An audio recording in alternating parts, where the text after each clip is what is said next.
Hi friends, welcome to Tiny Food World. ಈಸಿಯಾಗಿ ಮನೆಯಲ್ಲಿ ಪನ್ನೀರ್ ಮಾಡೋದು ಹೇಗೆ ಅಂತ ನಾನು ಲಾಸ್ಟ್ ವಿಡಿಯೋದಲ್ಲಿ ಹೇಳಿದ್ದೆ. ನೋಡಿ ಫ್ರೆಂಡ್ಸ್, ಈ ರೀತಿಯಾಗಿ ಬಂದಿದೆ ರಿಸಲ್ಟು. ಈಗ ಆ ಪನ್ನೀರ್ನ ಯೂಸ್ ಮಾಡಿಕೊಂಡು ನಾನು ಪಾಲಕ್ ಪನ್ನೀರ್ನ ಮಾಡ್ತಾಯಿದ್ದೀನಿ ಇವತ್ತು. ಮೊದಲಿಗೆ ಒಂದು ಪ್ಯಾನಲ್ಲಿ 1 ಸ್ಪೂನ್ ತುಪ್ಪ ಹಾಕೋತಾ ಇದ್ದೀನಿ. ಪನ್ನೀರ್ನ ಆ ತುಪ್ಪದಲ್ಲಿ ಹಾಕಿಬಿಟ್ಟು ಫ್ರೈ ಮಾಡ್ಕೋತಾ ಇದ್ದೀನಿ. ನೋಡಿ, ಈ ರೀತಿಯಾಗಿ ತುಪ್ಪದಲ್ಲಿ ಪನ್ನೀರ್ನ ಫ್ರೈ ಮಾಡ್ಕೋಬೇಕು ಫಸ್ಟ್. ಈಗ ಪಾಲಕ್ ಸೊಪ್ಪನ್ನ ನೀರಲ್ಲಿ ಹಾಕಿ ಒಂದು 5 ಮಿನಿಟ್ಸ್ ಬೇಯಿಸ್ಕೊತಾ ಇದ್ದೀನಿ. ನೋಡಿ, ಸೊಪ್ಪು ಈಗ ಬೆಂದಿದೆ. ಅದನ್ನು ತೆಗೆದು ತಣ್ಣೀರು ಹಾಕಿ ಸ್ವಲ್ಪ ಕೂಲ್ ಮಾಡ್ಕೋತಾ ಇದ್ದೀನಿ. ಸ್ವಲ್ಪ ಕೂಲ್ ಆದಮೇಲೆ ಅದನ್ನು ತೆಗೆದು ಒಂದು ಮಿಕ್ಸಿ ಜಾರಲ್ಲಿ ಹಾಕ್ತಾ ಇದ್ದೀನಿ. ಹಾಗೆ ಅದಕ್ಕೆ ಸ್ವಲ್ಪ ಹಸಿಮೆಣಸಿನಕಾಯಿ, ಪುದೀನ, ಕೊತ್ತಂಬರಿ, ಗೋಡಂಬಿ ಮತ್ತು ಚಕ್ಕೆ ಲವಂಗ ಹಾಕಿ ಮಿಕ್ಸಿ ಮಾಡ್ಕೊಂಡಿದ್ದೀನಿ.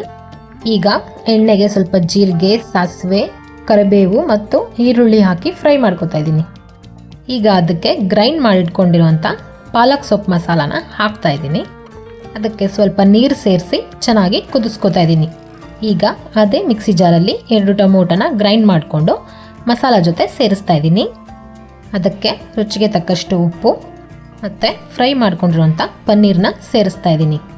ಇದನ್ನು ಒಂದು 5 ಮಿನಿಟ್ಸ್ ಕುದಿಸ್ಕೊಂಡ್ರೆ ಸಾಕು. ಪಾಲಕ್ ಪನ್ನೀರ್ ರೆಡಿಯಾಗಿದೆ. ನೋಡಿ ಫ್ರೆಂಡ್ಸ್, ಪನ್ನೀರು ಸಾಫ್ಟಾಗಿ ಬೆಂದಿದೆ. ಈ ರೆಸಿಪಿ ಇಷ್ಟ ಆದರೆ ನೀವು ನಿಮ್ಮ ಮನೆಯಲ್ಲಿ ಟ್ರೈ ಮಾಡಿ. ಪನ್ನೀರ್ ಕೂಡ ತುಂಬ ಸಾಫ್ಟಾಗಿ ಬಂದಿದೆ.